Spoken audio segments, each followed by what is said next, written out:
Olá, concurseiro! Espero que você esteja muito bem.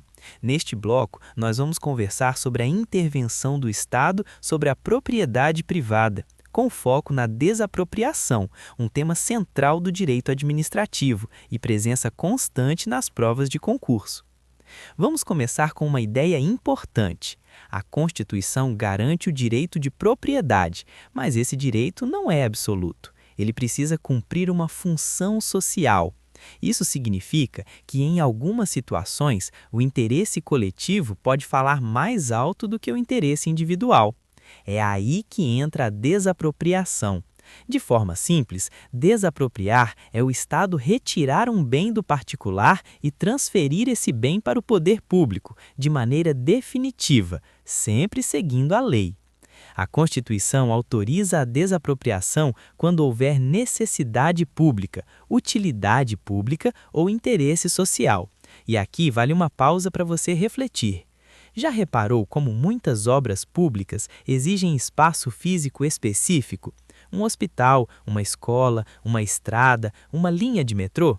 Nem sempre o terreno já pertence ao Estado. Imagine uma cidade pequena que precisa construir um hospital em um ponto estratégico, perto da população que mais precisa de atendimento. O terreno ideal pertence a um particular que não quer vender. Nessa situação, o Estado pode desapropriar o imóvel para atender o interesse coletivo, desde que respeite as regras constitucionais. E a principal regra é a indenização. Ela precisa ser justa e prévia. Justa significa compatível com o valor real do bem. Prévia significa que o pagamento deve acontecer antes da perda definitiva da propriedade. Isso protege o particular e garante equilíbrio na relação com o Estado. A desapropriação não acontece de uma hora para outra, existe um procedimento. Primeiro, o poder público declara formalmente que aquele bem é de utilidade ou necessidade pública. Essa declaração é feita por meio de decreto ou lei, conforme o caso. Só depois disso é que o processo de desapropriação pode avançar. No dia a dia, você convive com desapropriações mais do que imagina. Ampliação de rodovias, construção de viadutos, implantação de escolas públicas, criação de parques urbanos. Tudo isso pode envolver a retirada de um bem do particular para atender a coletividade. Neste primeiro momento, o mais importante é guardar 3 ideias. A desapropriação é uma forma de intervenção do Estado, ela tem fundamento constitucional e exige indenização justa e prévia, como regra geral.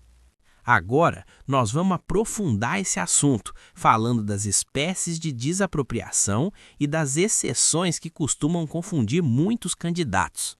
Vamos com calma. Você já entendeu que desapropriar é retirar definitivamente a propriedade do particular para atender ao interesse público. Agora pense comigo, será que toda desapropriação funciona do mesmo jeito? A resposta é não, e é exatamente isso que a banca gosta de explorar. Começando pela mais comum, a desapropriação tradicional, também chamada de desapropriação por necessidade pública, utilidade pública ou interesse social. Essa é a regra geral. O Estado precisa do bem para realizar uma obra, um serviço, e paga uma indenização justa e antes da perda da propriedade. Imagine uma avenida que precisa ser ampliada para melhorar o trânsito da cidade. Algumas casas estão no traçado da obra. O poder público declara a utilidade pública, segue o procedimento legal e indeniza os proprietários. Simples assim. Esse é o modelo clássico. Agora, vamos avançar um pouco mais. Pense num terreno urbano vazio, abandonado no meio da cidade, acumulando lixo e causando insegurança. A Constituição exige que a propriedade urbana cumpra sua função social. Quando isso não acontece, o município pode aplicar sanções. Primeiro, o proprietário é obrigado a parcelar ou edificar. Se não fizer, o imposto urbano pode aumentar progressivamente. Persistindo o descumprimento, o imóvel pode ser desapropriado. Aqui entra um ponto importante. A indenização não é em dinheiro, ela ocorre por meio de títulos da dívida pública, pagos ao longo do tempo. Essa diferença é clássica de prova. Agora, leve esse raciocínio para o campo. A desapropriação para fins de reforma agrária ocorre quando a propriedade rural não cumpre sua função social. Nessa situação, o Estado pode desapropriar o imóvel para assentar trabalhadores rurais. A indenização, como regra, é feita em títulos da dívida agrária. Mas atenção, as benfeitorias úteis e necessárias são pagas em dinheiro. Faça uma pausa mental aqui e guarde esse detalhe. Existe ainda uma situação que acontece na prática e gera muita discussão: a desapropriação indireta. Ela ocorre quando o Estado ocupa ou utiliza o bem do particular sem seguir o procedimento legal. Por exemplo, uma obra pública invade um terreno privado sem decreto e sem pagamento prévio. Nesse caso, o proprietário pode buscar indenização na justiça.